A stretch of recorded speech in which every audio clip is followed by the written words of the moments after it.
한서연 25세. 은 유진그룹의 완벽하고 보이지 않는 며느리였다. 그녀의 뛰어난 번역 재능은 철저히 억눌렸고 그녀의 빛은 의도적으로 꺼졌다. 강태민 28세. 은 유진그룹의 후계자였으며 어쩌면 한때 사랑했을지도 모르는 여자보다 제국을 선택한 남자였다. 조작된 스캔들 하나가 그들의 깨지기 쉬운 세상을 산산조각 냈다. 3년이 흐른 지금 제가 되어 사라졌던 여자가 복수의 칼날을 품고 돌아온다면 운명은 누구의 손을 들어줄 것인가? 서울의 가장 호화로운 VVIP 아트 옥션 하우스. 공기 중에는 부와 권력의 향기가 짙게 배어 있었다. 수백억을 호가하는 작품들이 조명 아래 위용을 뽐내고 대한민국을 움직이는 상위 1%의 인사들이 샴페인 잔을 부딪히며 은밀한 대화를 나누고 있었다. 그들 중 가장 눈에 띄는 존재는 단연 유진그룹의 젊은 총수 강태민이었다. 완벽하게 재단된 슈트, 냉철한 눈빛, 그리고 누구도 쉽게 다가서지 못하게 하는 차가운 아우라. 그는 이런 사교 행사를 경멸했지만 유진미술관의 명성을 위해 꼭 손에 넣어야 할 작품이 있었다. 그에게 3년 전 그날 이후 삶은 오직 유진을 지키고 확장하는 과정의 연속이었다. 그는 성공했다. 유진은 더 견고해졌고 그의 권력은 막강해졌다. 하지만 그 대가로 그의 내면은 텅 비어버렸다. 가끔, 아주 가끔 빗소리가 처절했던 그날의 기억이 그를 괴롭혔지만 그는 애써 그 무시했다. 이미 지워버린 과거, 버려진 여자일 뿐이었다. 그는 잔을 들어 무감각하게 샴페인을 한 모금 마셨다. 그때였다. 옥션하우스의 육중한 문이 열리고 장내의 모든 소음이 순간적으로 멎었다. 모든 시선이 한 곳으로 쏠렸다. 칠흑 같은 검은색 드레스를 입은 한 여자가 걸어 들어오고 있었다. 과거의 한서연이 연약한 파스텔 톤이었다면 이 여자는 날카롭고 우아한 흑요석 그 자체였다. 그녀의 아우라는 강태민의 그것과 동등하거나 어쩌면 그 이상으로 압도적이었다. 사람들은 수군거리기 시작했다. 아리아드네의 엘리아나 대표야. 유럽 미술 투자 시장을 뒤흔든 그 신비의 인물, 엘리아나, 한서연의 새로운 이름이었다. 그녀는 자신에게 쏟아지는 시선들을 당당하게 받아내며 연회장을 가로질렀다. 그녀의 시선은 정면을 향해 있었지만 그녀의 모든 감각은 단 한 사람, 강태민을 향해 있었다. 3년 만에 마주한 그는 여전히 오만하고 차가웠다. 그녀는 그를 스쳐 지나갔다. 익숙하면서도 낯선 값비싼 향수 냄새가 태민의 콧가를 스쳤다. 그는 미간을 살짝 찌푸렸지만 아직 그녀를 알아보지 못했다. 그저 또 다른 강력한 경쟁자의 등장을 감지했을 뿐이다. 드디어 오늘의 하이라이트, 불사조 더 피닉스라는 제목의 그림이 경매에 올랐다. 불길 속에서 다시 태어나는 전설의 새를 그린 강렬한 작품이었다. 강태민이 이 경매에 참석한 이유였다. 유진 미술관의 새로운 시작을 상징할 그림이었다. 경매사의 힘찬 목소리와 함께 입찰이 시작되었다. 태민은 여유롭게 패드를 들었다. 가격은 순식간에 치솟았다. 유진그룹과 몇몇 컬렉터들 사이에 경쟁이 치열해졌다. 태민이 승리를 확신하며 다시 한번 패드를 들려던 순간 맑고 단호한 목소리가 장내에 울려 퍼졌다. 50억. 모든 시선이 목소리의 주인에게로 향했다. 앞자리에 앉아있던 엘리아나였다. 그녀는 태민 쪽은 쳐다보지도 않은 채 오직 그림만을 응시하고 있었다. 태민의 눈썹이 꿈틀거렸다. 신생 투자사 대표라는 여자가 감히 유진에게 도전하는 것인가? 그는 불쾌감을 감추지 않고 즉시 가격을 올렸다. 55억. 하지만 엘리아나는 1초의 망설임도 없이 받아쳤다. 60억. 장내는 숨을 죽였다. 이것은 단순한 그림 구매가 아니었다. 아리아드네와 유진그룹의 자존심 대결이었다. 태민은 처음으로 여자를 제대로 마주 보았다. 그녀가 천천히 고개를 돌려 태민과 눈을 맞췄다. 그 순간 태민의 심장이 얼어붙는 듯했다. 그 눈빛, 모든 것을 잃었던 여자의 절망, 그리고 그 절망을 딛고 일어선 자의 냉혹함이 동시에 담겨 있었다. 세호연. 그 이름이 그의 입술 안에서 맴돌았지만 차마 소리내어 뱉을 수 없었다. 한서연은 부서지기 쉬웠고 눈물이 많았으며 언제나 그의 앞에서 고개를 숙였다. 하지만 이 여자 엘리아나는 강철로 만들어진 듯 했다. 그러나 저 눈빛 미세하게 떨리는 입꼬리, 그가 알던 그 모습이 분명했다. 그가 충격에 휩싸여 망설이는 찰나 경매사의 목소리가 그의 귀를 때렸다. 유진그룹 강태민 대표님, 더 진행하시겠습니까? 엘리아나가 다시 한번 입을 열었다. 이번에는 모두가 들을 수 있을 만큼 크고 또렷하게. 100억. 장내가 술렁였다. 그림의 가치를 훨씬 뛰어넘는 금액이었다. 이것은 명백한 선전포고였다. 그녀는 돈으로 그를, 유진을 모욕하고 있었다. 태민은 충격과 분노로 머릿속이 하얗게 변했다. 그의 비서가 옆에서 다급하게 그를 불렀지만 그는 아무런 반응도 할 수 없었다. 100억 마지막입니다. 낙찰, 아리아드네 엘리아나 대표님께 낙찰되었습니다. 망치 소리가 울려 퍼졌다. 엘리아나는 그제야 희미한 미소를 지었다. 승자의 미소였다. 그녀는 자리에서 일어나 경매색에 가볍게 목례를 한 뒤 망연자실한 표정의 강태민을 향해 천천히 걸어왔다. 경매가 끝나고 이어진 리셉션장.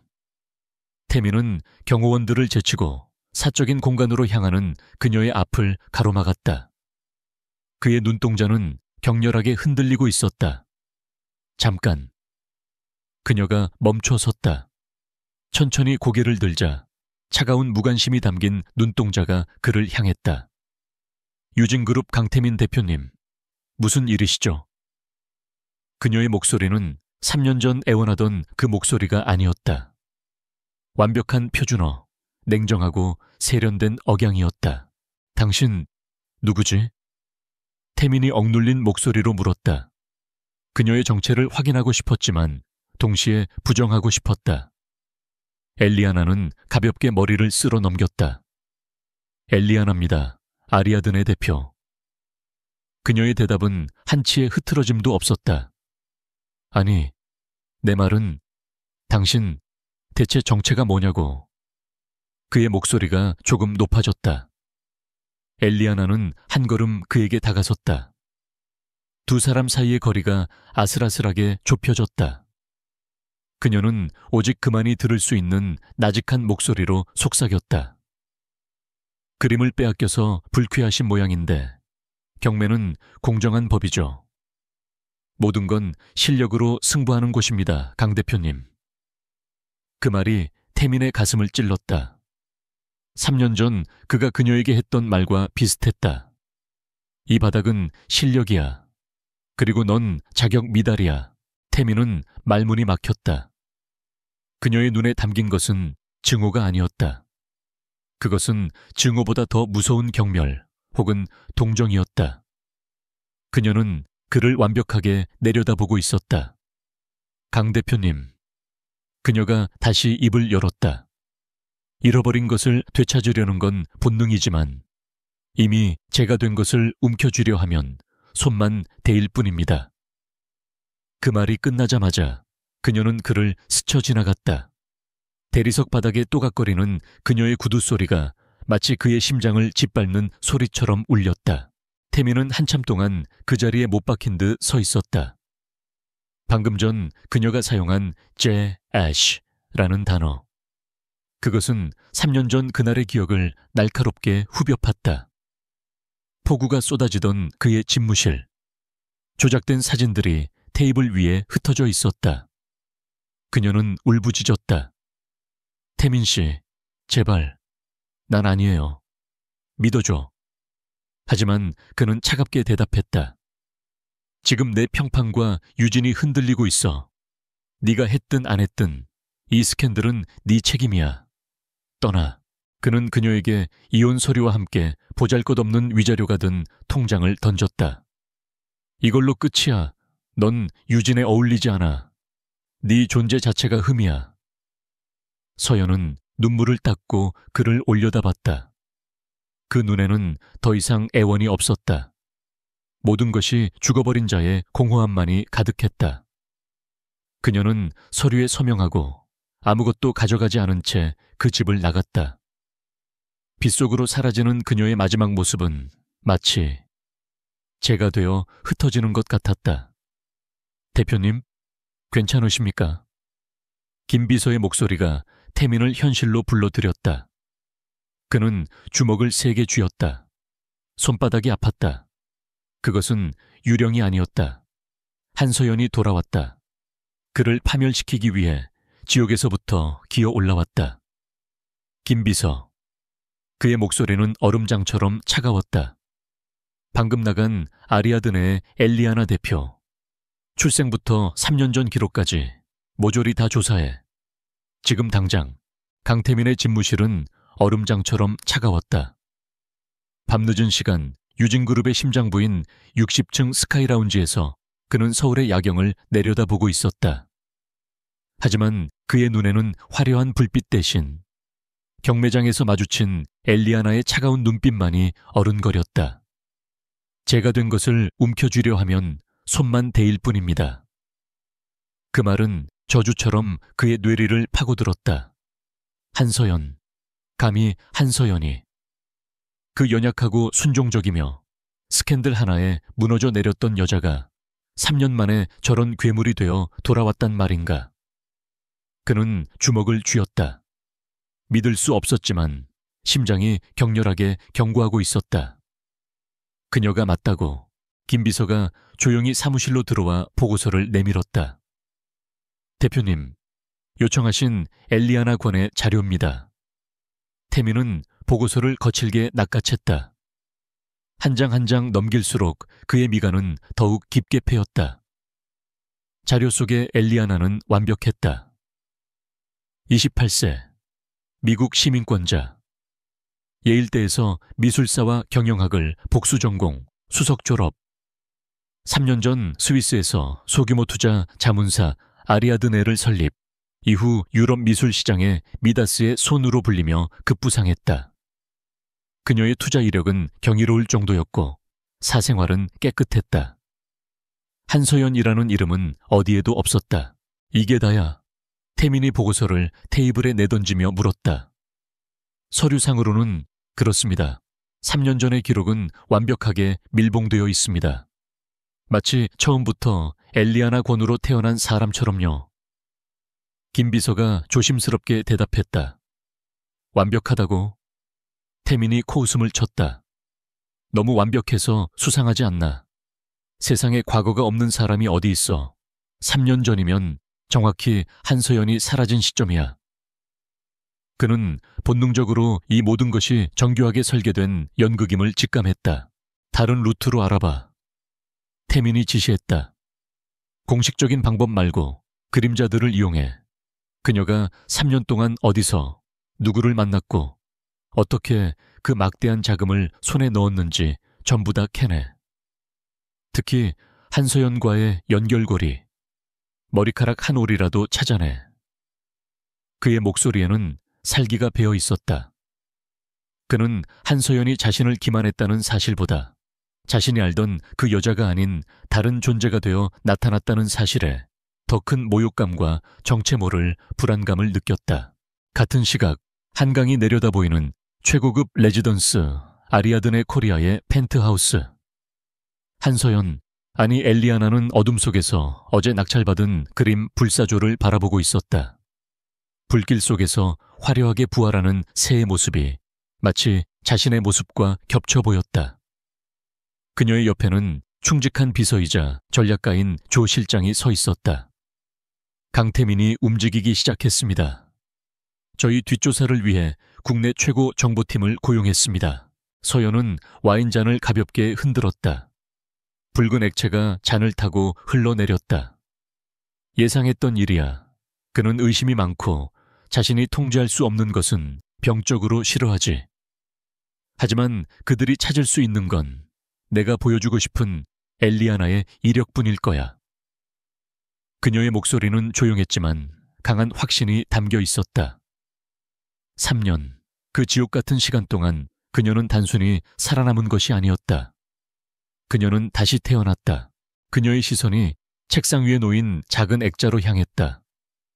인자한 미소의 노신사 사진이었다. 3년 전 모든 것을 잃고 파리의 허름한 다락방에서 번역일로 연명하던 그녀를 찾아온 사람. 윤 회장.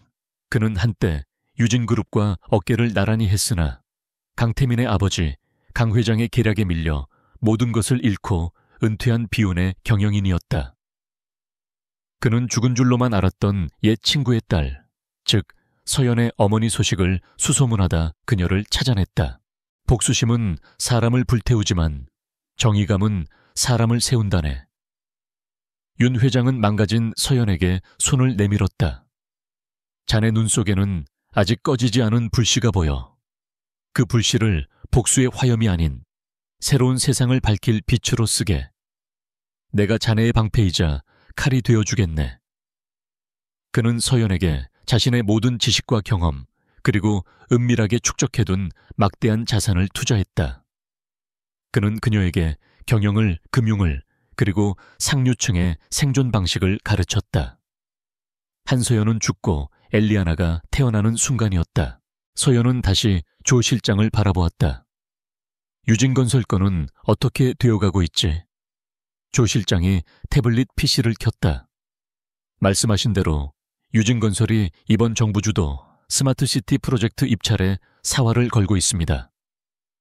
강태민이 그룹의 차세대 성장 동력으로 삼은 핵심 사업이죠. 서연은 입꼬리를 올렸다. 그리고 그 사업을 따내기 위해 그들이 비자금을 조성하고 로비를 벌이고 있다는 것도 알고 있지. 그것은 그녀가 유진가의 며느리로 살 때 남편의 서재에서 우연히 엿본 서류 내용이었다. 당시에는 그저 두려움에 떨었지만 지금 그것은 그녀의 가장 강력한 무기가 되었다. 유진건설의 박 이사. 그자가 비자금 관리책이야. 아주 오만하고 여자를 밝히지.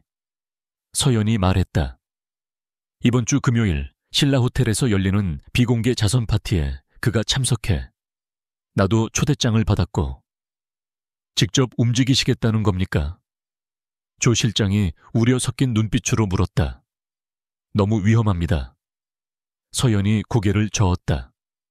아니, 강태민은 날 의심하고 있지만 아직 확신하지 못해.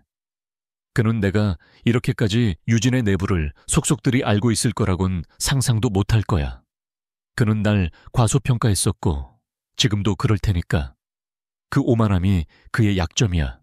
한편 강태민은 김 비서에게서 추가 보고를 받고 있었다. 대표님, 이상한 점을 발견했습니다. 아리아드네가 최근 국내 건설 및 IT 기술 관련 주식들을 조용히 매집하고 있습니다. 규모가 상당합니다. 마치 스마트시티 프로젝트를 겨냥하는 듯한 움직임입니다. 태민의 눈이 날카롭게 빛났다. 스마트시티, 감히 유진의 영역을 넘봐. 그리고 금요일 신라호텔 자선 파티에 엘리아나 대표가 참석합니다. 유진건설의 박 이사 역시 참석자 명단에 있습니다. 그 보고를 듣는 순간 태민의 머릿속에서 모든 조각이 맞춰지는 듯했다. 경매장에서의 도발, 의미심장한 경고, 그리고 이제는 유진의 핵심 사업에 대한 노골적인 접근. 이것은 우연이 아니었다. 명백한 의도를 가진 공격이었다. 그녀는 유진을, 아니 강태민 그 자신을 무너뜨리기 위해 돌아온 것이었다. 그날 밤 태민은 3년 만에 처음으로 서연과 함께 살던 오래된 저택의 침실로 들어섰다. 모든 것이 그대로였지만 먼지만이 내려앉아 있었다. 그는 그녀가 쓰던 화장대 서랍을 열었다.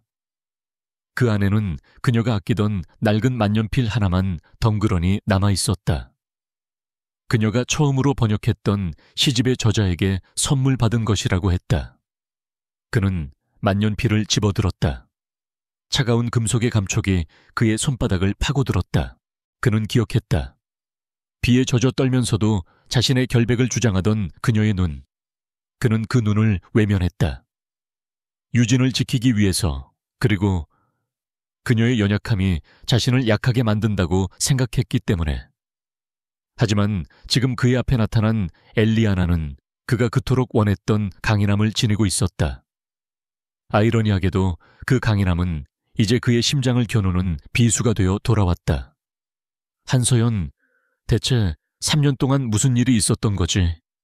그리고 넌 날 어디까지 밀어붙일 생각이야? 그의 목소리가 공허한 침실을 울렸다. 신라 호텔의 그랜드 볼룸은 대한민국의 권력이 응축된 또 하나의 전장이었다. 거대한 샹들리에가 수천 개의 빛을 쏟아내는 아래 사람들은 우아한 가면을 쓴 채 서로의 가치를 탐색하고 거래를 텄다. 강태민은 이 위선적인 파티의 중심에 서 있었지만 그의 시선은 단 한 곳, 몇 분 전 막 도착한 엘리아나에게 고정되어 있었다. 그녀는 어깨를 드러낸 짙은 와인색 드레스를 입고 있었다. 경매장에서의 흑요석 같은 모습과는 또 달랐다. 더 치명적이고 더 매혹적이었다. 그녀는 한서연의 그림자를 완전히 지운 듯했다. 태민은 그녀가 한서연이라는 99%의 확신을 가지고 있었지만 나머지 1%의 의심이 그를 혼란스럽게 했다. 한서연은 이런 군중 속에서 불안해하고 언제나 그의 뒤에 숨으려 했다. 하지만 엘리아나는 물 만난 고기처럼 이 무대의 중심을 즐기고 있었다. 그녀는 유력 정치인들과 스스럼 없이 대화하고 경쟁사 CEO들의 농담에도 여유롭게 응수했다. 그녀의 존재감은 태민 자신과 동등했다. 그는 끓어오르는 적대감과 동시에 가슴 한구석에서 피어오르는 지독한 매혹을 느꼈다. 자신이 버린 여자가 자신이 경멸했던 그 연약함이 이토록 완벽한 강인함으로 변모했다는 사실이 그를 미치게 했다. 서연 역시 태민의 시선을 느끼고 있었다. 등 뒤에 꽂히는 그의 집요하고 불쾌한 시선. 그녀는 그를 무시했다. 오늘의 목표는 강태민이 아니었다. 그녀의 시선은 샴페인 잔을 든 채 거들먹거리고 있는 한 중년 남자에게 향했다. 유진건설의 실세, 박 이사. 강태민의 계모인 왕 회장의 충직한 계이자, 스마트시티 프로젝트의 비자금을 관리하는 자였다. 그는 서연을 발견하고는 노골적인 흥미를 드러내며 다가왔다. 소문으로만 듣던 아리아드네의 엘리아나 대표님이시군요. 실물이 훨씬 아름다우십니다. 서연은 혐오감을 감추고 비즈니스 미소를 지었다. 유진건설의 박 이사님, 명성 익히 들었습니다. 특히 프로젝트 추진력이 대단하시다고요. 그녀는 추진력이라는 단어에 힘을 주었다. 박 이사는 그녀의 미모에 취해 의도를 파악하지 못했다. 하하, 과찬이십니다. 유진의 일이라면 물불 가리지 않아야죠. 엘리아나 대표님이야말로 그 불사조 그림으로 서울 사교계를 단번에 사로잡으셨더군요. 서연은 잔을 가볍게 부딪혔다. 그림 한 점일 뿐인데요. 저는 그림보다 더 가치 있는 것에 투자하는 것을 좋아합니다. 예를 들면 아무도 모르는 미래의 가치 같은 것. 그녀가 나직이 속삭였다. 케이맨 제도에 숨겨진 페이퍼 컴퍼니처럼 말이죠. 박 이사의 웃는 얼굴이 순간적으로 굳었다. 케이맨 제도는 그가 비자금을 세탁하는 루트 중 하나였다. 무슨 말씀이신지? GSCable 구역, 스마트시티 부지 말입니다. 서연이 한 걸음 다가서며 말했다.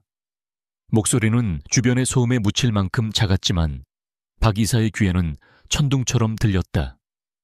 그곳 지하에 매립된 산업 폐기물, 유진이 10년 전 묻어버린 그 쓰레기들 말이에요. 그걸 덮으려고 그렇게 무리하게 로비를 하신 거고요. 이사님, 그 미래의 가치가 언제 터질지 모르는 시한폭탄이라는 건 알고 계십니까? 박 이사의 얼굴이 하얗게 질렸다. 이것은 단순한 추측이 아니었다. GS7 구역 폐기물 매립건은 왕 회장과 자신, 그리고 극소수의 핵심 인물 외에는 절대 알 수 없는 1급 기밀이었다. 이 여자가 대체 어떻게... 그가 당황해서 뒷걸음질 치려는 순간 강태민이 그들 사이에 끼어들었다. 박 이사, 안색이 안 좋아 보이는군. 그의 목소리는 낮고 위협적이었지만 시선은 엘리아나를 향해 있었다. 엘리아나 대표님과 무슨 재미있는 대화를 나누셨기에 서연은 태연하게 태민을 마주봤다. 아, 강 대표님, 유진건설의 놀라운 프로젝트에 대해 이야기하고 있었습니다. 특히 GS11 구역이 아주 인상적이더군요. 그렇죠, 이사님? 박 이사는 땀을 뻘뻘 흘리며 아무 대답도 하지 못했다. 태민의 눈이 가늘어졌다. GS7, 그 구역은 그가 직접 챙기던 곳이었다. 하지만 폐기물, 그는 금시초문이었다. 그 순간 그의 머릿속에서 경고음이 울렸다. 그녀가 자신도 모르는 유진의 치부를 알고 있다. 박 이사는 잠시 나와 할 이야기가 있습니다. 태민이 박 이사의 팔을 붙잡았다. 실례하지. 그가 박 이사를 끌고 테라스로 나가려는 순간 김 비서가 다급한 표정으로 그에게 다가와 귀에 대고 속삭였다. 대표님, 방금 긴급 보고입니다. 스마트시티 프로젝트의 핵심 기술을 공급하기로 한 스위스 테라옵틱스에서 방금 계약 파기 통보를 해왔습니다. 태민의 걸음이 우뚝 멈췄다. 테라옵틱스는 그가 1년간 공들여온 독점 공급사였다. 뭐라고? 이유가 뭐야? 유진의 비윤리적 경영 및 입찰 과정에 대한 의혹을 제기했습니다. 그리고 김 비서가 침을 삼켰다. 직후 아리아드네와 독점 파트너십을 체결했다는 공시가 떴습니다. 모든 것이 맞아떨어졌다. 경매장에서의 도발, 박 이사에 대한 협박, 그리고 지금 핵심 공급사 탈취. 이것은 우연이 아니었다. 완벽하게 계획된 기습이었다. 그녀는 이 파티장에서 박 이사를 묶어두고 물밑에서는 유진의 심장을 찌른 것이다. 태민은 천천히 고개를 돌려 서연을 바라봤다. 그녀는 여전히 그 자리에 서서 마치 승자의 전리품을 감상하듯 붉은 와인을 우아하게 마시고 있었다. 그녀의 입가의 어린 미소는 3년 전 그가 지었던 잔인한 미소와 닮아 있었다. 태민은 박 이사를 거칠게 밀치고 그녀에게 성큼성큼 다가갔다. 음악 소리가 시끄러웠지만 두 사람 사이의 공기는 얼어붙었다. 내 짓이지. 그가 으르렁거렸다. 테라옵틱스, 네가 빼돌렸어. 서연은 천천히 고개를 끄덕였다. 빼돌린 게 아닙니다, 강 대표님. 더 나은 조건을 제시했을 뿐이죠. 비즈니스는 원래 그런 거 아닌가요? 더 강하고 더 유능한 자가 이기는 게임. 그녀는 정확히 3년 전 그가 그녀를 내쫓으며 했던 말을 돌려주었다. 태민은 그녀의 팔목을 거칠게 움켜쥐었다. 지금 나한테 복수하겠다는 거야? 고작 이런 유치한 방법으로? 그의 눈동자에 분노가 이글거렸다. 서연은 그의 소나기에 잡힌 자신의 팔목을 내려다보았다. 그리고는 천천히 하지만 단호하게 그의 손을 뿌리쳤다. 유치하다고? 그녀의 목소리가 얼음처럼 차가워졌다. 강태민 씨, 당신은 3년 전 나를 버렸어. 조작된 스캔들 하나로 내 인생을, 내 가족을, 내 모든 것을 짓밟았지. 그녀가 한 걸음 다가섰다. 태민은 저도 모르게 뒷걸음질 쳤다. 그때 당신은 나한테 말했지. 넌 유진에 어울리지 않아. 내 존재 자체가 흠이야. 라고. 그래, 난 흠이었어. 하지만 이젠 아니야. 그녀의 눈빛이 태민의 심장을 꿰뚫었다. 나는 당신이 만든 그 지옥에서 살아 돌아왔어. 그리고 이제 당신이 가장 아끼는 것, 당신의 그 오만한 제국을 무너뜨릴 거야. 이건 복수가 아니야. 심판이지. 그 순간 태민의 머릿속에 과거의 기억이 스쳤다. 3년 전 이혼 서류를 내밀었을 때 그녀를 궁지로 몰아넣은 스캔들의 증거 사진들. 지금 생각해보니 너무나 조악하고 허술했다. 하지만 그는 보려 하지 않았다. 아니, 믿고 싶지 않았다. 그때 그의 계모인 왕 회장이 그의 사무실로 찾아와 말했다. 태민아, 저런 흠집난 애 때문에 유진을 위험에 빠뜨릴 거니 뿌리는 뽑아내야 하는 법이다. 독초는 더 자라기 전에. 왕 회장, 그리고 지금 서연이 알고 있는 GS7 구역의 비밀, 박 이사의 비자금, 테라 옵틱스 건도 마찬가지였다. 그들은 유진의 비윤리적 경영을 언급했다. 서연이 공격하는 것은 유진 그 자체가 아니라 왕 회장이 주무르고 있는 유진의 썩은 부분이었다. 태민은 소름이 돋았다. 설마 3년 전 스캔들도 왕 회장이? 그렇다면 자신은 태민의 목소리가 떨렸다. 당신이 알고 있는 게 어디까지지? 그는 분노 때문이 아니라 거대한 진실의 파편을 마주한 두려움 때문에 떨고 있었다. 서연은 그의 혼란을 꿰뚫어 보았다. 당신이 진실이라고 믿었던 모든 것, 그리고 당신이 외면했던 모든 것, 그게 바로 내 무기야, 강태민. 그녀는 그를 지나쳐 파티장을 빠져나갔다. 태민은 그 자리에 서서 멍하니 그녀의 뒷모습을 바라보았다. 그는 처음으로 깨달았다. 자신이 상대하고 있는 것은 과거의 한서연이 아니었다. 그녀는 자신보다 더 유진을 잘 알고 있었고 자신보다 더 냉혹했다. 그리고 그는 이 싸움에서 자신이 무엇을 지켜야 할지조차 혼란스러워지기 시작했다. 테라 옵틱스와의 계약 파기, 그리고 아리아드네의 독점 파트너십 체결 소식은 유진그룹 이사회에 거대한 폭탄을 터뜨렸다. 다음 날 아침 유진그룹 본사 최고층 회의실의 공기는 살얼음판처럼 냉랭했다. 그룹의 핵심 계열사 사장단과 이사진이 모두 모인 긴급회의. 강태민은 상석에 앉아 있었지만 평소의 냉철함은 온데간데 없었다. 스마트시티 프로젝트는 그룹의 10년 먹거리입니다.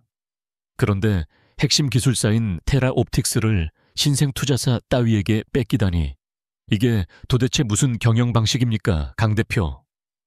한 이사가 노골적으로 불만을 터뜨렸다. 어젯밤 파티에서 엘리아나 대표와 함께 있는 것을 봤다는 사람이 많습니다.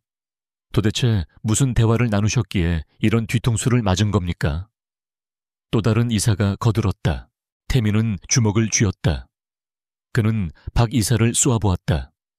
박 이사는 식은땀을 흘리며 고개를 숙이고 있었다. 테라 옵틱스 건은 그들의 일방적인 변심입니다.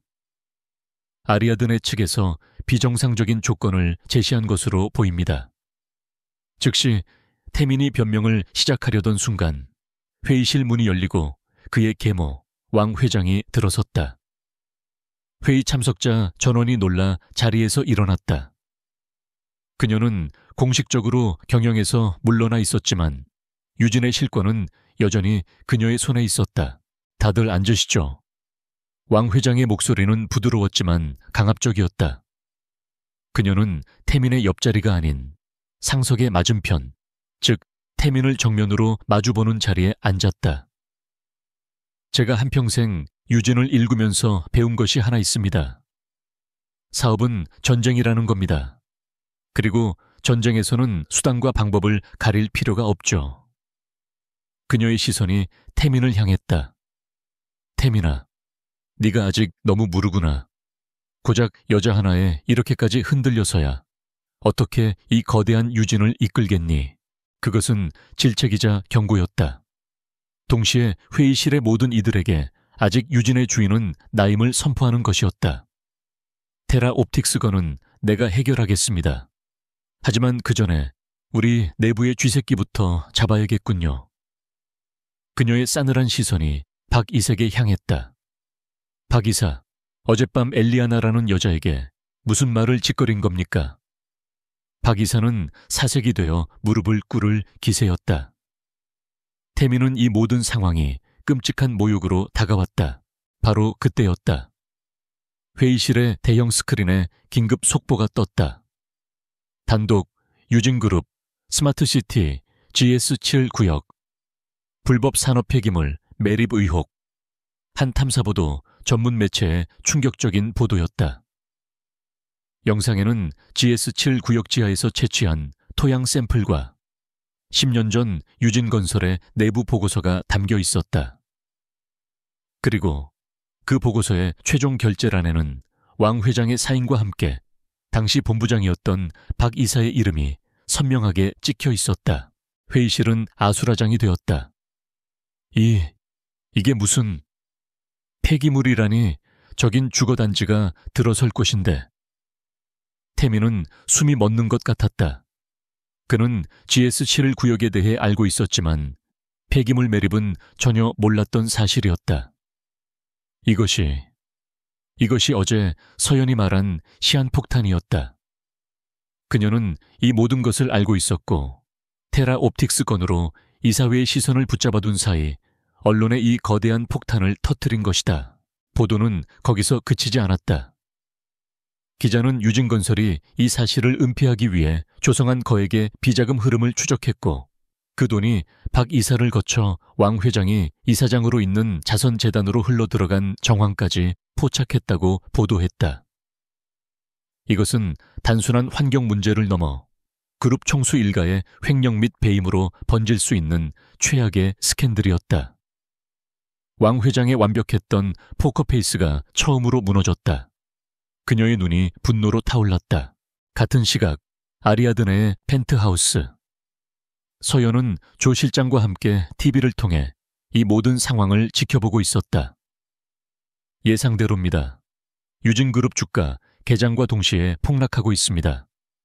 검찰도 즉각 수사에 착수한다는 발표가 나왔습니다. 조 실장이 침착하게 보고했다. 서연은 말없이 찻잔을 들었다. 3년 전 자신이 당했던 것과 똑같은 방식이었다. 언론 보도, 여론의 문매, 그리고 검찰 수사. 그녀는 왕 회장이 자신에게 썼던 무기를 그대로 돌려주고 있었다. 대표님, 조 실장이 조심스럽게 입을 열었다. 손님이 와 계십니다. 밖에서 꼭 뵙고 싶다고 하십니다. 서연이 의아한 표정으로 물었다. 누구죠? 유진그룹 기획조정실 소속이었던 오정식 부장입니다. 그 이름을 듣는 순간 서연의 눈동자가 크게 흔들렸다. 오 부장. 그녀가 유진가의 며느리라는 사실을 모른 채 단지 그녀의 번역 실력만을 아끼고 격려해 주었던 유일한 상사였다.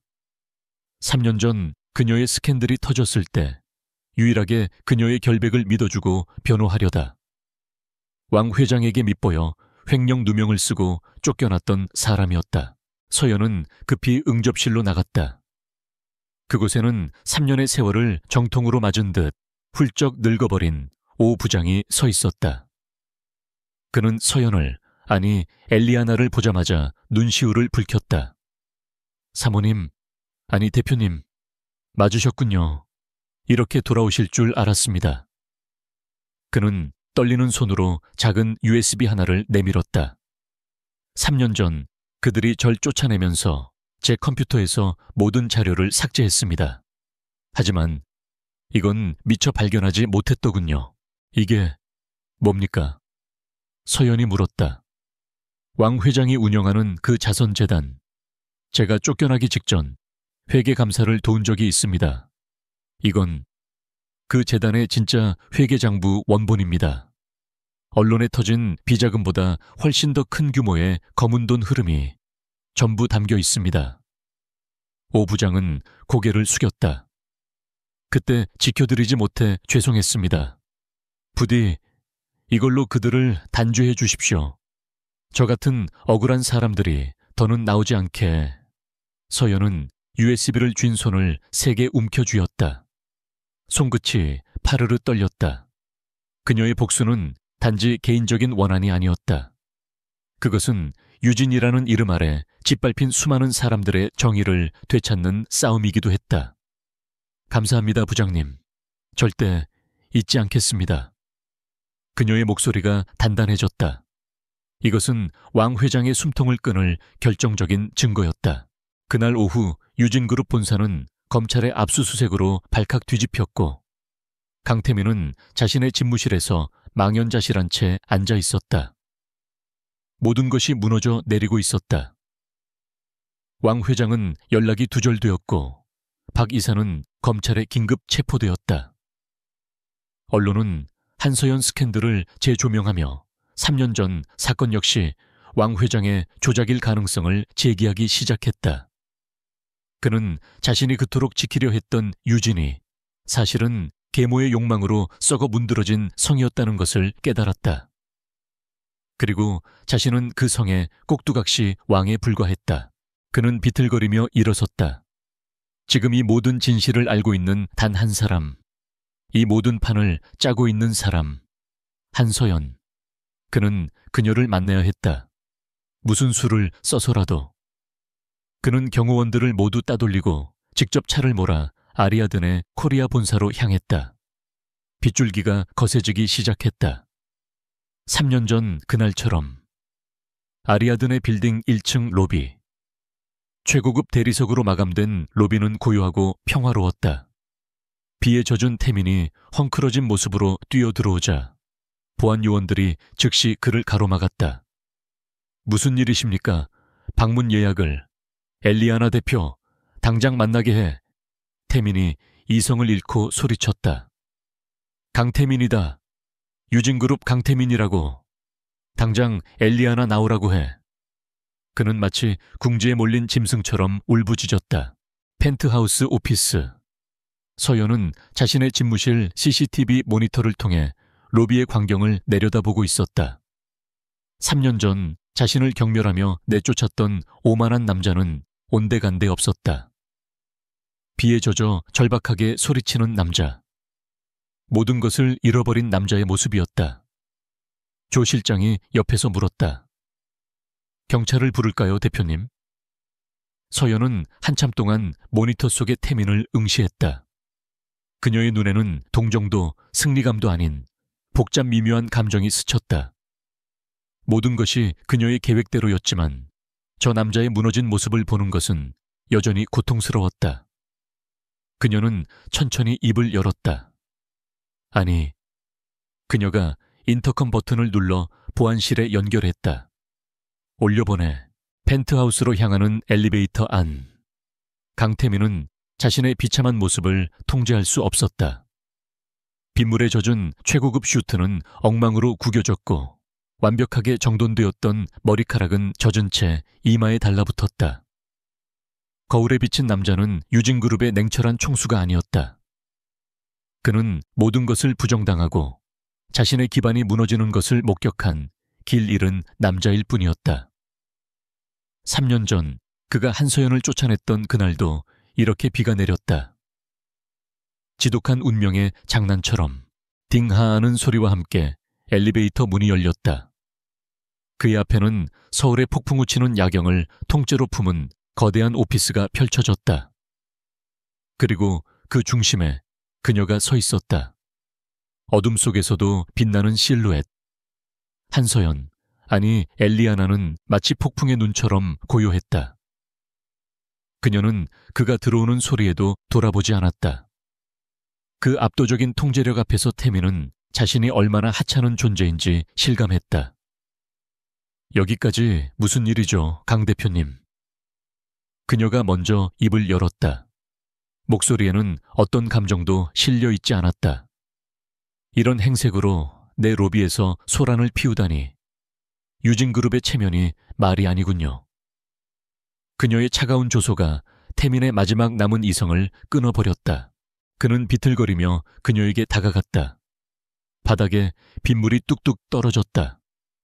그만해. 그의 목소리는 쉰 소리가 났다. 그 가면 이젠 집어치워. 그는 그녀의 어깨를 붙잡고 자신을 보게 돌렸다. 하지만 그녀의 눈을 마주한 순간 그는 얼어붙었다. 그 눈은 3년 전 애원하던 그 눈이 아니었다. 그곳에는 지옥의 심연을 딛고 일어선 자의 냉혹함과 그보다 더 깊은 슬픔이 자리하고 있었다. 엘리아나라고 그가 조소했다. 아니, 넌 한서연. 태민이 드디어 그 이름을 내뱉었다.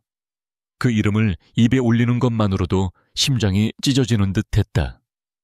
네가 어떻게 감히... 서연은 그의 손을 천천히 하지만 단호하게 뿌리쳤다. 그 이름을 당신 입에 올릴 자격이 있다고 생각해요? 그녀가 싸늘하게 물었다.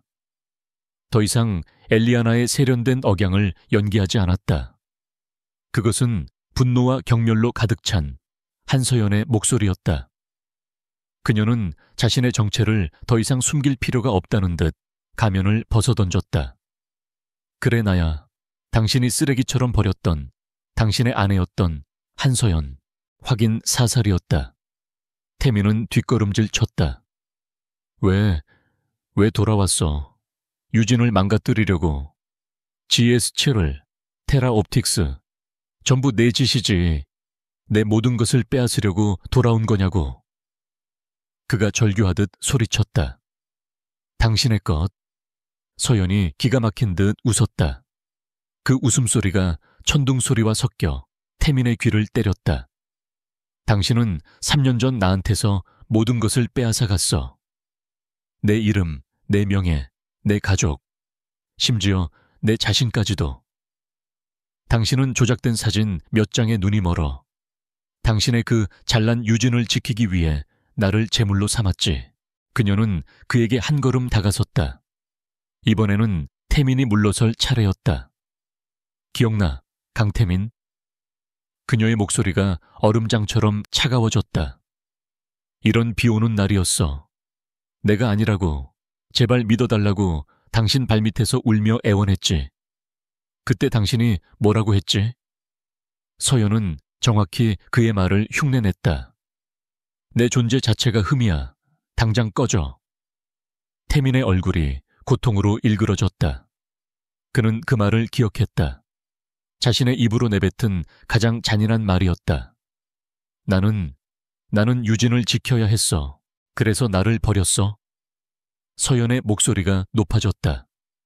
당신은 진실을 외면했어. 당신은 단 한순간도 내 말을 믿으려 하지 않았어. 당신의 계모 왕 회장이 던져준 거짓 증거들에 놀아났지. 아니, 어쩌면 알고 있었으면서도 모른 척했겠지.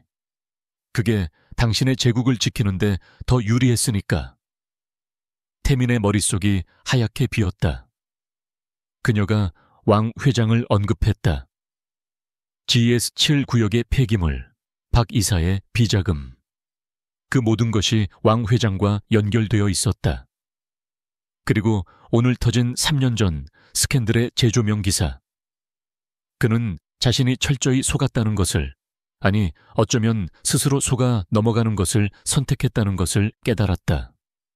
그는 아버지가 물려준 유진을 지킨다고 생각했지만 실상은 계모의 탐욕스러운 제국을 위한 방패막이에 불과했다. 알고 있었어? 태민이 떨리는 목소리로 물었다. 3년 전 그 스캔들, 왕 회장이 조작했다는 거, 당신은 전부 알고 있었어? 당신은? 서연이 되물었다. 당신은 정말 몰랐다고 말할 수 있어? 단 한 번도 의심하지 않았다고. 당신은 진실이 두려웠던 거야. 아내의 결백보다 유진의 후계자라는 자리가 더 중요했던 거지. 전곡을 찔린 태민은 무너져 내렸다. 그는 펜트하우스의 거대한 유리창에 이마를 기댔다. 차가운 유리가 그의 불타는 머리를 식혀주는 듯 했다. 밖에서는 여전히 비가 내리고 있었다. 그는 자신이 저지른 실수의 무게를, 3년간 외면했던 진실의 무게를 온몸으로 감당해야 했다. 그는 한 여자의 인생을, 그리고 어쩌면 자신이 유일하게 사랑했던 여자를 자신의 비겁함으로 파괴했다. 내가 틀렸어, 서연아. 그의 입에서 3년 만에 그녀의 이름이 애틋하게 흘러나왔다. 서연은 그의 그 한마디에 순간 숨을 멈췄다. 그녀가 3년간 그토록 듣고 싶었던 말. 하지만 너무 늦어버린 말. 그녀의 눈시울이 뜨거워졌지만 눈물은 흐르지 않았다. 그녀의 눈물은 3년 전 그날 밤 빗속에서 모두 말라버렸다. 이제 와서 그 말이 무슨 소용이지. 태민이 천천히 돌아섰다. 그의 눈에는 더 이상 분노나 절망이 아닌 처절한 결심이 서려 있었다. 늦었어. 알아. 돌이킬 수 없다는 것도 알아. 그는 서연에게 다가와 섰다. 하지만 이대로 왕 회장에게 모든 것을 빼앗길 수는 없어. 유진은 아버지가 내게 물려주신 거야. 저 여자의 탐욕을 채우는 도구가 아니라고. 그는 서연의 눈을 똑바로 바라보았다. 당신 목적이 왕 회장이지. 그 여자를 끌어내리는 거지. 나도 그 싸움에 끼워줘. 서연은 믿을 수 없다는 듯 그를 쳐다봤다. 당신 가족을 배신하겠다고. 내 가족? 태민이 쓴웃음을 지었다. 그 여자는 내 가족이 아니야. 내 아버지의 회사를 좀먹는 암덩어리지. 그리고 당신을 그렇게 만든 원흉이야. 그는 주먹을 세게 쥐었다. 당신이 날 믿지 못한다는 거 알아. 날 경멸하고 증오하겠지. 그래도 상관없어. 믿지 마. 대신 날 이용해. 그의 제안은 충격적이었다. 적과의 동침. 자신을 파멸시킨 남자와 손을 잡고 그 남자의 가족을 파멸시킨다. 이보다 더 지독한 아이러니가 있을까? 내가 가진 모든 것을 걸겠어. 태민의 목소리는 절박했지만 흔들림이 없었다. 유진의 내부 정보, 왕 회장의 약점. 내가 당신의 칼이 되겠어. 그러니 제발 날 이용해. 이건 유진을 위해서가 아니야. 내가 한서연 당신에게 진 빚을 갚을 유일한 기회니까. 폭풍우가 몰아치는 펜트하우스. 두 사람의 시선이 허공에서 격렬하게 부딪혔다. 증오와 후회, 복수심과 죄책감. 그리고 그 모든 것 아래에 희미하게 남아있는 미련. 서연은 알 수 있었다. 이것은 또 다른 폭풍의 시작이라는 것을. 그녀는 천천히 입을 열었다. 좋아. 폭풍우가 몰아치던 펜트하우스에서의 위험한 동맹이 맺어진 다음 날. 두 사람은 철저한 보안이 유지되는 아리아든의 소유의 비밀 안개서 다시 만났다. 어젯밤의 격정과 절박함은 사라지고 오직 냉철한 비즈니스 파트너로서의 긴장감만이 감돌았다. 강태민은 더 이상 망설이는 기색이 없었다. 그의 눈에는 왕 회장에 대한 배신감과 자신의 어리석음에 대한 자책감, 그리고 유진을 되찾겠다는 결의가 뒤섞여 있었다. 그는 보안 USB 하나를 테이블 위로 밀었다. 이건 왕 회장이 10년 넘게 관리해온 비자금 장부의 원본 파일입니다. 태민이 입을 열었다. 어제 언론에 터진 것은 빙산의 일각에 불과해요. 이 안에는 정관계 로비 리스트, 차명 계좌, 그리고 해외로 빼돌린 자금의 흐름이 모두 담겨 있습니다. 그는 한서연이 오정식 부장에게서 받은 자료보다 훨씬 더 깊고 어두운 유진의 심장부를 꺼내 보인 것이었다. 왕 회장은 내 아버지가 돌아가시기 직전부터 이 짓을 해왔습니다. 아버지를 배신한 거죠. 서연은 조 실장과 함께 USB의 내용을 빠르게 훑어보았다. 태블릿 화면에 떠오르는 이름과 숫자들은 가히 충격적이었다.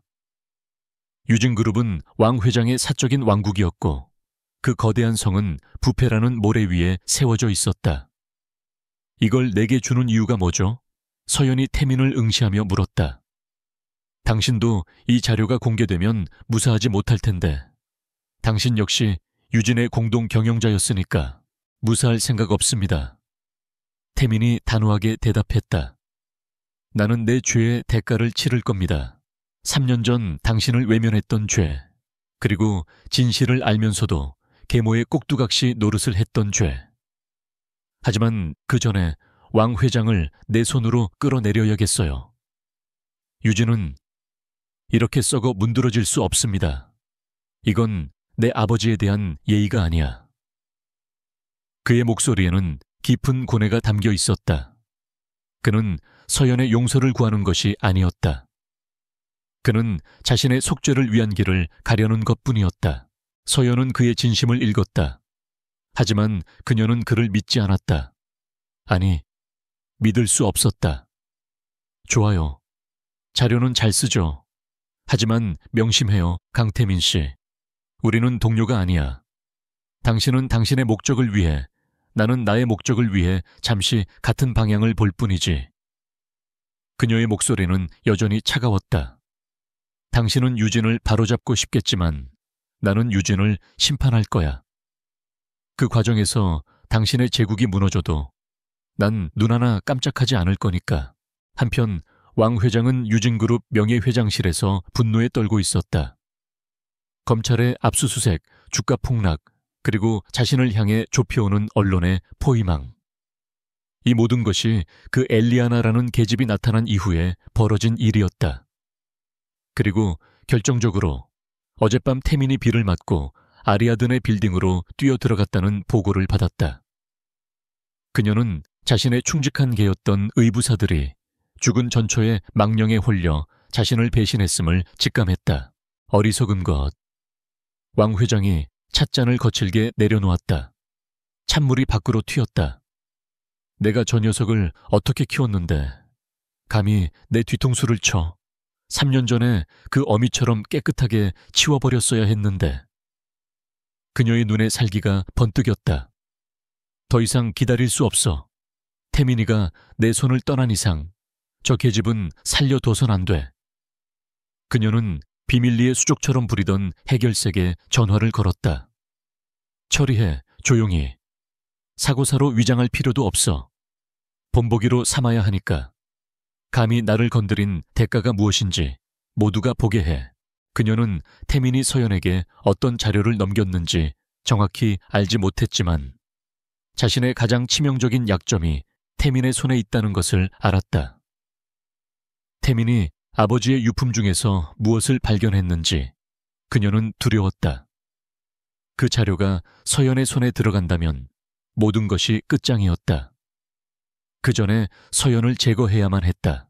며칠 후 서연은 오정식 부장에게서 받은 자료와 태민에게서 받은 자료를 통합하여 왕 회장을 일격에 무너뜨릴 마지막 증거를 완성해가고 있었다. 그때 조 실장이 다급하게 보고했다. 대표님, 왕 회장의 비자금을 관리했던 핵심 인물 최 이사가 잠적했습니다.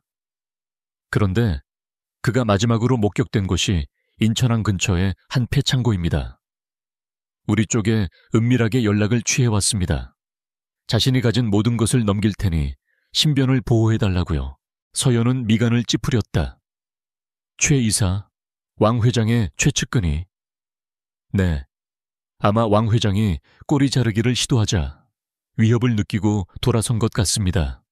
이건 함정일 가능성이 높습니다. 조 실장이 경고했다. 알아. 서연이 대답했다. 하지만 왕 회장이 직접 한 함정이라면 우리가 역으로 이용할 수 있어. 그녀가 우리를 유인한다는 건 그만큼 절박하다는 뜻이야. 서연은 조 실장에게 만반의 준비를 지시했다. 경호 인력을 2배로 늘리고 경찰에도 익명으로 인천항 폐창고에서 대규모 마약 거래가 있을 건이라는 제보를 흘렸다. 함정임을 알면서도 가야 했다. 최 이사가 정말로 결정적인 무언가를 가지고 있을 수도 있었고 설령 함정이라도 이 기회에 왕 회장의 어두운 커넥션을 수면 위로 드러낼 생각이었다. 약속 당일 비가 추적추적 내리는 인천항. 서연과 조 실장 그리고 최소한의 경호팀이 폐창고에 도착했다. 내부는 으스스할 정도로 고요했다. 약속 장소인 창고 중앙으로 걸어 들어가는 순간 사방에서 육중한 셔터가 내려오는 소리가 들렸다. 함정이었다. 동시에 창고 2층에서 수십 명의 검은 양복 사내들이 쇠파이프와 칼을 들고 나타났다. 왕 회장이 고용한 해결사들이었다. 엘리아나, 감히 회장님을 건드려. 내년의 명줄도 오늘로 끝이다. 리더로 보이는 남자가 소리쳤다. 경호원들이 즉시 서연을 감쌌지만 수적으로 절대적인 열세였다. 처절한 사투가 벌어졌다. 훈련받은 경호원들이었지만 작정하고 달려드는 살인 청부업자들을 당해내기엔 역부족이었다. 조 실장은 서연의 곁을 지키며 필사적으로 싸웠다. 그는 단순한 비서가 아니었다. 윤 회장이 서연의 보호를 위해 붙인 특수훈련을 받은 엘리트 요원이었다. 조 실장은 두세 명을 순식간에 제압했지만 적들의 공격은 끝이 없었다. 대표님, 이쪽입니다. 그가 서연의 팔을 잡아 끌며 비상구 쪽으로 달리려던 순간이었다. 뒤에서 달려든 괴한 하나가 서연을 향해 날카로운 칼을 휘둘렀다. 서연은 피할 틈이 없었다. 위험합니다. 조 실장이 본능적으로 서연을 밀치고 그녀 대신 칼을 받아냈다. 푹 하는 둔탁한 소리와 함께 칼날이 그의 복부를 깊숙이 파고들었다. 시간이 멈춘 듯 했다. 서연의 눈이 경악으로 커졌다. 조 실장님. 조 실장은 피를 토하며 무너져 내렸다. 그는 마지막 힘을 다해 서연을 바라보며 미소 지으려 애썼다. 괜찮습니다. 대표님은 꼭 해내셔야. 그의 손이 힘없이 바닥으로 떨어졌다. 3년 동안 그녀가 지옥에서 다시 태어나는 모든 과정을 묵묵히 지켜주고 지지해 주었던 유일한 사람. 그녀의 충직한 비서이자 오빠이자 친구였던 사람이었다. 안 돼, 안 돼. 서연의 절규가 창고를 울렸다. 그녀의 이성이 끊어졌다. 눈앞에서 또다시 소중한 사람을 잃었다. 3년 전 자신을 지켜주지 못한 어머니, 그리고 이제 자신을 지키다 죽어간 조 실장. 그녀의 슬픔은 순식간에 감당할 수 없는 분노로 변했다. 바로 그때 밖에서 요란한 사이렌 소리가 울려 퍼졌다. 서연이 미리 제보해둔 경찰과 동시에 태민이 사설 경호팀을 이끌고 도착한 것이었다. 태민은 서연의 계획을 전해 듣고 함정일 것을 직감하여 몰래 뒤따라왔던 것이다. 괴한들은 당황하여 뿔뿔이 흩어지기 시작했다. 태민이 창고 안으로 뛰어들어왔을 때 그는 피투성이가 된 채 쓰러져 있는 조 실장과 그를 끌어안고 넋이 나간 듯 앉아있는 서연을 발견했다. 서연아, 그가 다가갔지만 서연은 고개를 들지 않았다.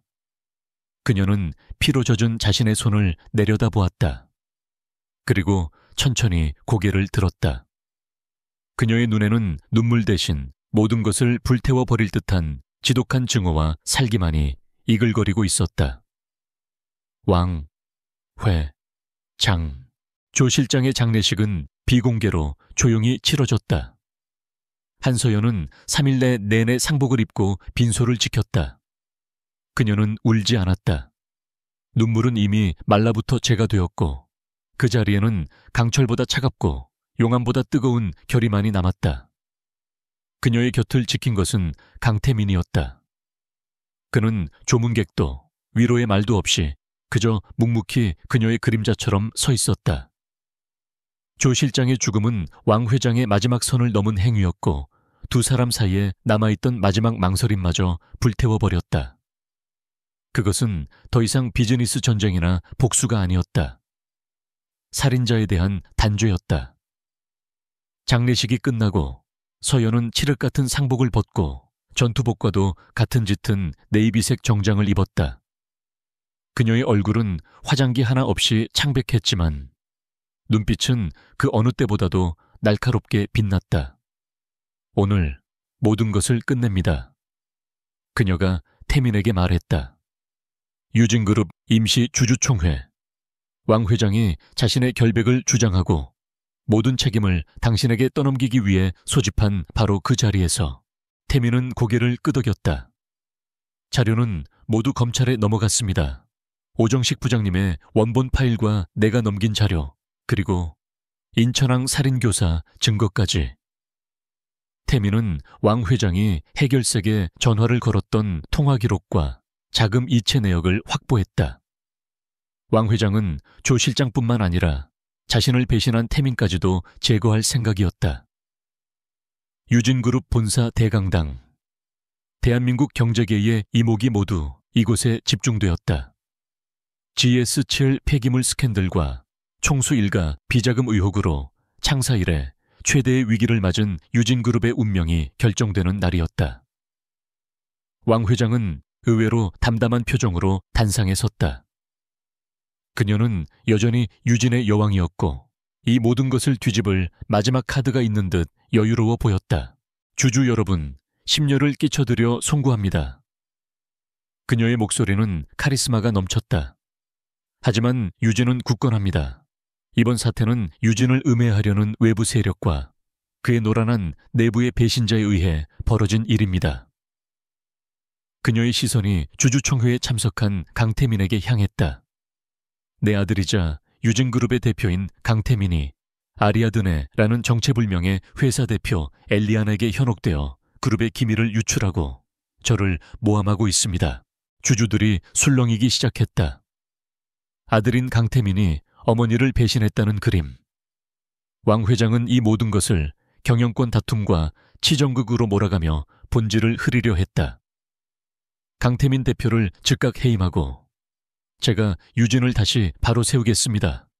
저의 모든 것을 걸고 당신의 모든 것이라고요? 그때 대강당의 육중한 문이 열리고 한서연이 걸어 들어왔다. 그녀의 뒤로는 아리아드네의 법무팀과 회계팀이 따르고 있었다. 모든 카메라 플래시가 일제히 그녀에게 터졌다. 그녀는 낯선 이방인이 아니었다. 아리아드네는 이미 유진의 주요 채권단이자 비밀리에 지분을 매입한 주요 주주 중 하나였다. 주주 자격으로 참석합니다. 왕 회장님. 서연은 왕 회장의 앞을 가로막고 단상으로 올라섰다. 외부 세력의 음해라고 하셨습니까? 내부의 배신이라고 하셨습니까? 그녀는 대형 스크린에 USB를 연결했다. 가장 먼저 떠오른 것은 13년 전 강태민의 아버지가 쓰러지기 직전의 병원 CCTV 화면이었다. 왕 회장이 주치의에게 무언가를 건네고 주치의가 고개를 끄덕이는 장면. 그리고 직후 강 회장이 혼수 상태에 빠지는 영상이었다. 이게 무슨... 왕 회장의 얼굴이 처음으로 경악으로 물들었다. 저건 조작이야. 조작이라고요? 서연이 차갑게 웃었다. 그럼 이것도 조작입니까? 다음 화면은 오정식 부장과 강태민이 동시에 넘긴 왕 회장의 10년간의 비자금 장부였다. 천문학적인 금액이 스위스 비밀 계좌와 페이퍼 컴퍼니를 통해 그녀의 개인 재산으로 흘러 들어간 내역. 유진의 돈으로 구입한 해외의 호화 부동산과 미술품 리스트. GS7 구역의 폐기물 매립을 덮기 위해 정관계 인사들에게 뿌려진 로비 자금 내역. 주주들의 입에서 탄식이 터져 나왔다. 이것은 변명의 여지가 없는 횡령이자 배임이었다. 그리고 서연의 목소리가 낮아졌다. 당신이 그토록 감추고 싶었던 진실. 3년 전 당신이 나를 쫓아내기 위해 조작했던 한서연 스캔들의 진실입니다. 스크린에는 왕 회장이 사설 탐정을 고용해 스캔들 사진을 조작하도록 지시하는 녹취록과 당시 언론사 간부에게 돈을 건네는 영상이 재생되었다. 당신은 당신의 의부사들이 당신의 꼭두각시가 되는데 방해가 된다는 이유로 며느리였던 저를 파멸시켰습니다. 당신의 제국을 완성하기 위해서 강태민이 자리에서 일어났다. 그는 마이크를 잡고 단상에 섰다. 서연의 옆이었다. 모두 사실입니다. 그의 한마디에 장내가 얼어붙었다. 저는 왕 회장의 아들로서 그리고 유진의 대표로서 이 모든 진실을 외면했습니다. 3년 전 제 아내의 결백을 믿어주지 못했고 유진이 썩어가는 것을 방관했습니다. 제 죄를 인정하고 이 자리에서 대표직을 내려놓겠습니다. 그가 고개를 숙여 사죄했다. 하지만 그의 목소리가 대강당을 울렸다.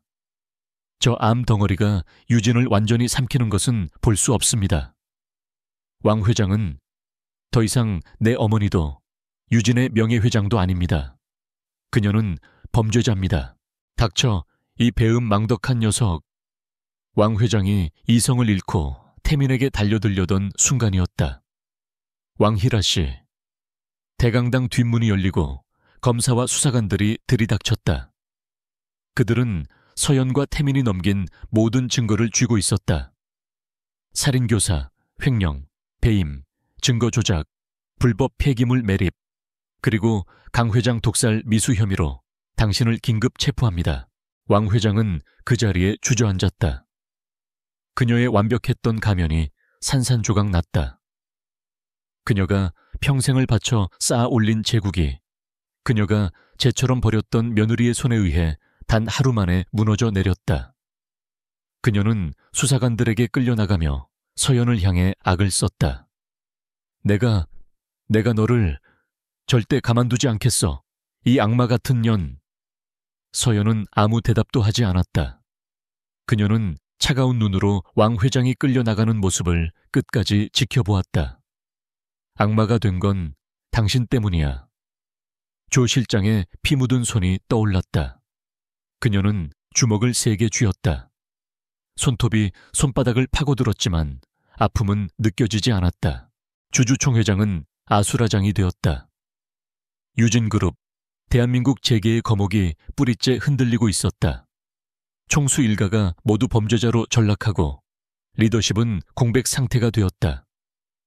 유진은 파산 직전의 위기에 몰렸다. 서연은 그 혼돈의 중심에 서서 무너져 내린 유진의 잔해를 내려다보았다. 복수는 끝났다. 하지만 그녀의 마음은 텅 비어 있었다. 승리의 기쁨 대신 조 실장의 죽음으로 인한 공허함만이 그녀를 짓눌렀다. 유진그룹의 심판의 날은 대한민국 재계 역사상 가장 충격적인 날로 기록되었다. 왕 회장의 체포와 강태민의 자진 사퇴 및 내부 고발. 대한민국 10대 그룹의 총수 일가가 한순간에 무너져 내렸다. 유진의 주가는 바닥을 모르고 추락했고 채권단은 즉각 자금 회수에 나섰으며 수천 명의 직원이 길거리에 나앉을 위기에 처했다. 모두가 유진이 이대로 공중분해될 것이라 예상했다. 하지만 혼돈의 중심에서 한서연은 다음 행보를 준비하고 있었다. 아리아드네의 펜트하우스. 그녀는 비어버린 조 실장의 책상을 바라보았다. 그의 죽음은 그녀의 복수를 완성시켰지만 동시에 그녀에게 더 큰 책임을 안겨주었다. 그녀는 조 실장과 같은 억울한 희생자들, 그리고 왕 회장의 탐욕 때문에 일자리를 잃을 위기에 처한 무고한 직원들을 외면할 수 없었다. 그녀의 복수는 파괴가 아닌 정의의 실현이어야 했다. 서연은 유진그룹의 최대 채권단이자 주요 주주인 아리아드네의 대표 엘리아나로서 공식 입장을 발표했다. 유진을 해체하지 않겠습니다. 그녀의 선언은 시장에 또 한 번의 충격을 안겼다. 아리아드네는 유진그룹의 부실 채권을 인수하고 긴급 자금을 투입하여 경영 정상화에 나설 것입니다. 우리는 썩은 뿌리를 도려내고 투명하고 건강한 유진으로 재탄생시킬 것입니다. 그녀는 가장 먼저 억울하게 쫓겨났던 오정식 부장을 찾아갔다. 그녀는 그에게 유진그룹의 구조조정위원장직을 그리고 이후에는 전문 경영인 CEO 자리를 제안했다. 부장님, 저와 함께 유진을 다시 세워주십시오. 왕 회장 같은 사람이 아닌 당신처럼 정직하고 능력 있는 사람이 이끌어야 할 회사입니다. 오 부장은 눈물을 흘리며 그녀의 손을 잡았다. 한편 강태민은 법의 심판을 피하지 않았다. 그는 왕 회장의 범죄를 방조하고 묵인한 혐의, 그리고 일부 비자금 조성에 관여한 혐의로 기소되었다. 하지만 그는 모든 것을 자백하고 검찰 수사에 적극적으로 협조했으며 왕 회장의 숨겨진 재산을 찾아내 피해를 복구하는 데 결정적인 역할을 했다. 재판부는 그의 진심 어린 반성과 속죄의 노력을 참작하여 그에게 징역 3년에 집행유예 5년을 선고했다. 그는 유진그룹의 모든 지분과 경영권을 포기하고 자신의 남은 사재를 모두 피해 직원들을 위한 보상기금으로 내놓았다. 그는 모든 것을 잃었다. 시간이 흘렀다. 2년 뒤 대한민국 서울, 유진그룹은 기적처럼 재기에 성공했다. 엘리아나 대표의 과감한 투자와 오정식 CEO의 정직한 경영 아래 유진은 과거의 부패한 이미지를 벗고 가장 투명한 지배구조를 갖춘 혁신 기업으로 거듭났다. 스마트시티 프로젝트는 GS11 구역의 환경을 완벽하게 복원한 뒤 친환경 기술의 테스트베드로 재추진되었다. 서현은 자신의 이름 서현과 조 실장의 이름에서 한 글자씩을 따 서조재단을 설립, 유진그룹 내부의 불의를 고발하는 직원들을 보호하고 억울하게 해고된 이들을 지원하는 데 앞장섰다. 한서연은 더 이상 엘리아나라는 가면 뒤에 숨지 않았다. 그녀는 한서연이라는 본명으로 아리아드네 코리아와 서조재단을 이끌며 가장 영향력 있고 존경받는 젊은 리더가 되었다. 그녀는 여전히 강했지만 그 강인함은 복수심이 아닌 사람들을 지키는 따뜻함에서 비롯된 것이었다. 어느 봄날 그녀는 3년 전 강태민을 처음 다시 만났던 그 옥션 하우스를 찾았다. 지금은 아리아드네가 후원하는 신진 작가들의 전시회가 열리고 있었다. 그녀는 3년 전 자신이 낙찰받았던 그림, 불사조 앞에 섰다. 불길 속에서 다시 태어나는 그 모습은 이제 더 이상 자신만의 것이 아니었다. 여전히 강렬한 그림이네요. 익숙하면서도 낯선 목소리에 서연이 고개를 돌렸다. 그곳에는 강태민이 서 있었다. 3년 전에 오만하고 냉철했던 재벌 총수의 모습은 온데간데 없었다. 그는 편안한 면바지에 스웨터를 입고 부드러운 미소를 짓고 있었다. 평범한, 그리고 훨씬 행복해 보이는 한 남자였다. 그는 집행유예 기간이 끝난 뒤 강원도의 작은 마을에서 목공소를 운영하며 지내고 있었다. 어떻게 여기에? 서연이 놀라 물었다. 당신이 후원하는 전시회라고 들었습니다. 멀리서나마 당신이 이룬 것을 보고 싶었어요. 태민이 그림을 바라보며 말했다. 정말 멋지게 해냈군요. 유진을, 그리고 당신 자신을. 그는 천천히 서연을 마주 보았다. 그의 눈에는 더 이상 죄책감이나 미련이 아닌 순수한 존경과 따뜻함이 담겨 있었다. 서연 씨, 내가 했던 모든 말과 행동, 진심으로 사과합니다. 용서받을 자격이 없다는 거 알지만 그래도 꼭 말하고 싶었어요. 나 때문에 너무 많은 고통을 겪게 해서 미안합니다. 서연은 한참 동안 그를 바라보았다. 지난 5년의 세월이 주마등처럼 스쳐 지나갔다. 배신, 절망, 분노, 복수 그리고 조 실장의 죽음. 그녀는 그를 용서할 수 있을까? 아니, 이미 용서했는지도 모른다. 그를 용서하지 못하면 자신도 과거라는 감옥에서 영원히 벗어날 수 없다는 것을 깨달았기 때문이다. 그녀는 희미하게 미소 지었다. 이제 괜찮아요, 태민 씨.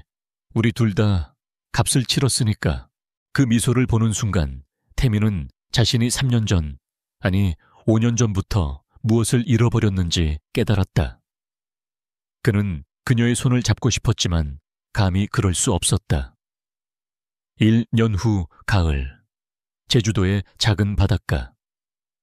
하객이라고는 오정식 부부와 윤 회장, 그리고 아리아드네의 직원 몇 명뿐인 작은 결혼식이 열리고 있었다. 하얀 원피스를 입은 한서연과 말끔한 턱시도를 입은 강태민이 마주 서 있었다. 그들은 많은 것을 돌아왔다. 지옥의 밑바닥까지 떨어졌다가 서로에게 가장 날카로운 칼을 겨누었다가 이제야 비로소 서로의 상처를 마주 볼 수 있게 되었다. 강태민 씨. 서연이 먼저 입을 열었다. 나는 당신이 버렸던 과거의 한서연이 아니에요.